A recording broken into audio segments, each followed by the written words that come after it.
Welcome to my channel limitless Anu. कैसे हैं आप? उम्मीद करती हूँ कि आप सभी अच्छे ही होंगे। सभी को सविनय जय भीम। जैसे कि हम सब जानते हैं, महाबोधि आंदोलन जो बुद्ध गया में शुरू है, बीटी एक्ट 1949 निरस्त हो और पूरा यानी महाबोधि महाविहार का जो संचलन है वो पूरी तरह से बौद्धों के हाथ में आए। इसलिए ये आंदोलन पिछले 135 सालों से शुरू है। जैसे कि 12 साल पहले भंते सुरेश साई जी ने जो पिटीशन दाखिल किया था उस पे, जैसे कि हम देख रहे हैं ऑल इंडिया बुद्धिस्ट फोरम के माध्यम से माननीय आकाश लामा जी, भंते चंद्रकीर्ति और बाकी टीम, इन्होंने फॉलोअप लेकर 5 अगस्त की हियरिंग जो हुई नहीं थी वो डेट मिली थी। आगे चलकर यानी 10 अगस्त से पूरे भारत देश में हर स्टेट में मशाल यात्रा का आयोजन करके उस मशाल यात्रा के आयोजन से बीटी एक्ट 1949 निरस्त क्यों होना चाहिए, बीटी एक्ट 1949 क्या है, किस लिए है, इसकी जनजागृति मुहिम, ये मैत्री और करुणा की मशाल जो बीटी एक्ट के अंधेरे को नष्ट कराने के लिए जनजागृति हो, इसलिए ये हर स्टेट में जा रही है। और जैसे कि 29 अगस्त के दिन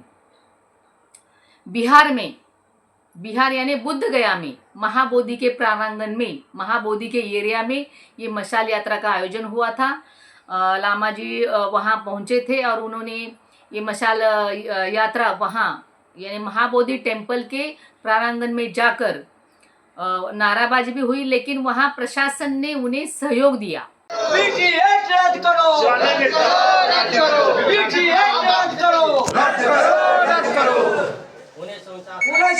कला कानून वापस लो, वापस लो, वापस लो। 1949 कला कानून वापस लो, वापस लो, वापस लो। महाबोधि महाविहार बौद्धों को सौंपो, महाबोधि महाविहार बौद्धों को सौंपो, महाबोधि महाविहार बौद्धों को सौंपना होगा। बीटी एक्ट रद्द करो, बीटी एक्ट रद्द करो। 29 अगस्त के दिन पूरे महाबोधि के एरिया में ये मशाल यात्रा यानी उसका आयोजन किया था और काफ़ी सक्सेसफुली ये मशाल यात्रा वहाँ हुई और वहाँ के स्थानिक लोगों ने या प्रशासन ने यानी कुछ भी बाधाएं निर्माण नहीं की है। और जो मशाल यात्रा वहाँ गई थी, जैसे कि आकाश लामा जी 29 अगस्त की यानी बुद्ध गया की मशाल यात्रा होने के बाद उन्हें महाराष्ट्र नागपुर में पाचारण किया गया है। वो नागपुर एयरपोर्ट पे उतरे थे। उन्हें सौसर में जनसैलाब लेने की आज 30 तारीख है, आज के दिन महाराष्ट्र सैसर में मशाल यात्रा का आयोजन होने वाला है। और लामा जी नागपुर एयरपोर्ट पे आए थे और वहाँ उन्होंने वार्ताहरों से बात करते हुए या उपासकों से बात करते हुए ये बात बताई। आप सभी यहाँ पर स्वागत है सिर्फ धन्यवाद। तो बिहार में मशाल यात्रा शुरू हुई है, कल से शुरू हुई थी औरंगाबाद से। आज जहाँ धरना चल रही है 199 दिन 199 डेज के दिन बोध गया में मशाल यात्रा हुई है। और आप शायद आप लोग देखे होंगे कि मशाल यात्रा महाबोधि के सामने तक जाकर हम लोग ने किया, वहाँ पर नाराबाजी हुई और शांतिपूर्वक। किसी को हमको किसी धर्म के विरोध में हम नहीं है, किसी जाति के विरोध में नहीं है और यहाँ पर कोई हीरोगिरी दिखाना भी नहीं है। तो आज प्रशासन ने भी हेल्प किया, वो जाकर शांतिपूर्वक मशाल दे पाए। कल काफ़ी रात हो गई थी और मैं जब शुरुआत करके मेरा आना था यहाँ कि कल छिंदवाड़ा में बड़ा मशाल सोलसा में, तो मैं अभी रात में यहाँ पहुँचा हूँ 10:30-11 बजे करीब। अब फिर से अब वहाँ जाऊँगा, सोलसा में जाऊँगा और वहाँ पर कल मशाल यात्रा होगी। और बिहार में कल बैठ के पूरा मीटिंग हुई है।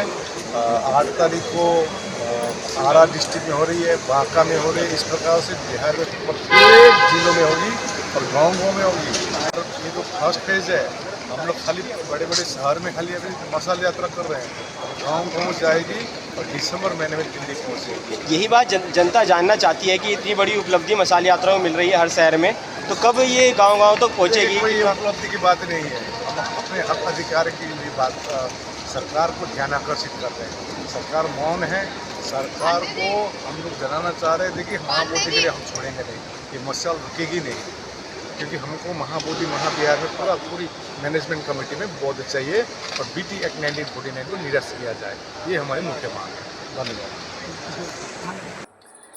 29 अगस्त को बुद्ध गया में औरंगाबाद, यानी कि जैसे हमारा यहाँ औरंगाबाद है जिसे हम संभाजी नगर कहते हैं, औरंगाबाद वहाँ एक शहर है। औरंगाबाद से ये मशाल यात्रा का आयोजन शुरू हुआ था और महाबोधि के प्रांगण में जाकर ये धरना स्थल पर ये मशाल यात्रा आई है और काफ़ी सक्सेसफुल उनका वो दौरा रहा है, ऐसे लामा जी ने बताया कि वहाँ की जो महाबोधि टेम्पल के वहाँ जो मशाल यात्रा निकाली गई तो वहाँ प्रशासन ने सहयोग दिया और किसी जाति के लिए और किसी के धर्म के बारे में कुछ बात नहीं हुई। जो हमारी बात है महाबोधि विहार मुक्त कराने की, BT एक्ट हटाने की, उस पर वहाँ नारेबाजी भी हुई।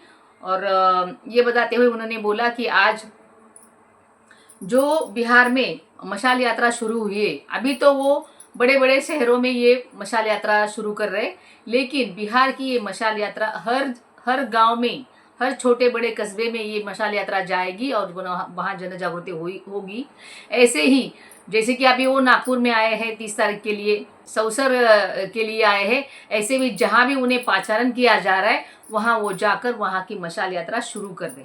साथ में जैसे कि मैंने वीडियो में बोला था और आपने भी देखा होगा कि भंते विनाचार्य इन्होंने आकाश लामा और ऑल इंडिया बुद्धिस्ट टीम, सारे बनतेगण, इनको 3 सितंबर को ऑल इंडिया बुद्धिस्ट फोरम से माननीय आकाश लामा और पूरे टीम को लेकर वो चैत्य भूमि आए और वहाँ डॉक्टर बाबा साहेब आम्बेडकर जी की जो पावन अस्थि धातु कलश वहाँ है, वहाँ जाकर उसे नमन करके, उससे प्रणाम करके वहाँ से आगे की जो यात्रा है महाबोधि BT एक्ट निरस्त करने की, वो इकट्ठे शुरू करेंगे, ऐसे उन्होंने एक वीडियो में बताया। वैसे आपने भी वो वीडियो देखा होगा। भंते विनाचार्य यानी 12 अक्टूबर को जो महाबोधि में धरना आंदोलन शुरू हुआ था, वहाँ 1-2 हफ्ते बाद गए, यानी 12 तारीख से बाद गए थे, वहाँ वो बैठे और उन्होंने मीडिया पे अपनी बात अम्बेडकरी ढंग से रखी और उनकी बातें मीडिया की तरफ से चारों ओर फैल गई और लोगों में जन जागृति हुई कि ये BT एक्ट क्या है, यहाँ धरना आंदोलन शुरू है। और विनाचार्य काफ़ी फोकस में आए, काफ़ी लोगों के चहेते बन गए।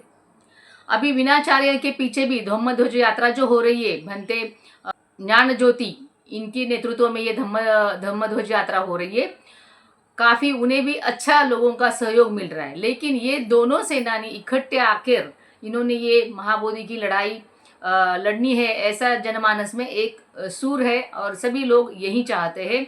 हर कमेंट में ये बात आती है कि दोनों सेनानी इकट्ठे भी आने चाहिए, साथ में ही जाने अनजाने कुछ लोग कुछ बोल भी देते हैं। वैसे विनाचार्य जी से पहले माननीय आकाश लामा ने जब 16 अगस्त को महू में डॉक्टर भीमराव अंबेडकर जी की जो जन्मस्थली है, महू में जनसभा थी, मशाल यात्रा थी, वहाँ उनको उनके टीम के साथ इनवाइट किया था, लेकिन वो पहुँच नहीं पाए और उन्होंने आगे दूसरी एक तारीख दी है। तो आपको क्या लगता है? भंते विनाचार्य ने भी 3 सितंबर की तारीख दी है कि वो वहाँ आए।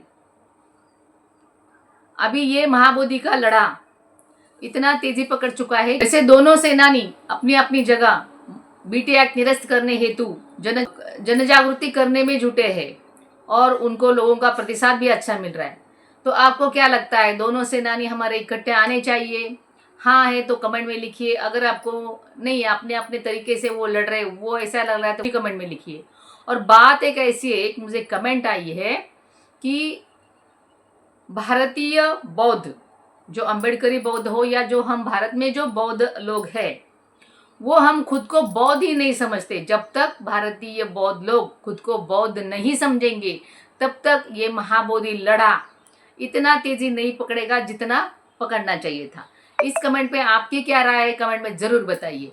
क्या भारतीय बौद्ध लोग खुद को बौद्ध नहीं मानते हैं? अगर वो खुद को बौद्ध मानते हैं तो महाबोधि लड़ाई में उनका उतना सहयोग नहीं दिख रहा है। अगर वो मानते नहीं है तो वो क्यों नहीं मान रहे, और आज की ये खुशहाल जिंदगी वो किनकी बदौलत जी रहे, ये ज़रूर सोचने की बात है। वैसे फ्रेंड्स, आप ये वीडियो कहाँ से देख रहे हो, कमेंट्स में ज़रूर बताइए। क्या आप खुद को बौद्ध मानते हो? अगर हाँ तो नमो बुद्धाय, जय भीम लिखना मत भूलिए।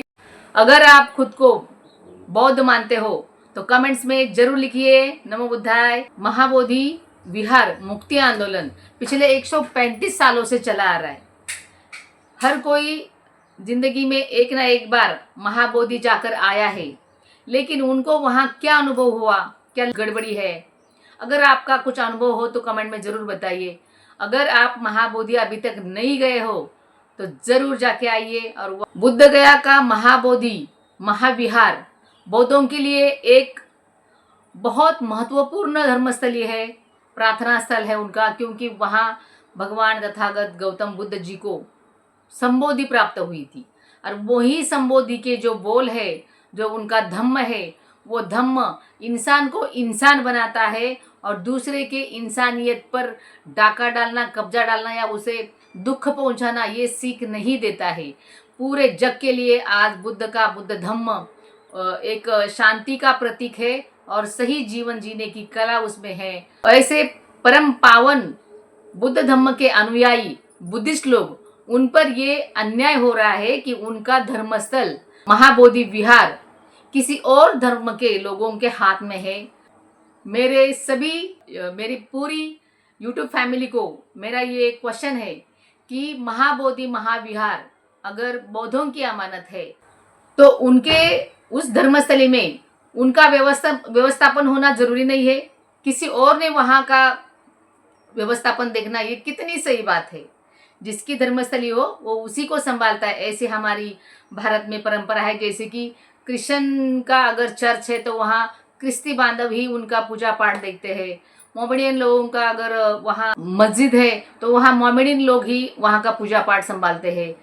कुछ हिंदू या ब्राह्मणीज मंदिर हो तो वहाँ हिंदू लोग ही पूजा पाठ करते। तो अगर ये बौद्धों का एकमेव धर्मस्थल है, पवित्र स्थल है, तो क्या उन्हें वहाँ का संचालन नहीं देना चाहिए? क्या यह अन्यायकारक बात नहीं लगती आपको? अगर लग रही है हाँ, तो BT एक्ट के खिलाफ कमेंट में ज़रूर लिखिए कि रिपील BT एक्ट। वैसे आपको ये वीडियो कैसे लगा कमेंट्स में ज़रूर बताइए और महाबोधि के इस आंदोलन में आपका सहयोग दीजिए। जय भीम, नमो बुद्धाय। मिलते हैं किसी और वीडियो में, तब तक के लिए जय भीम, नमो बुद्धाय।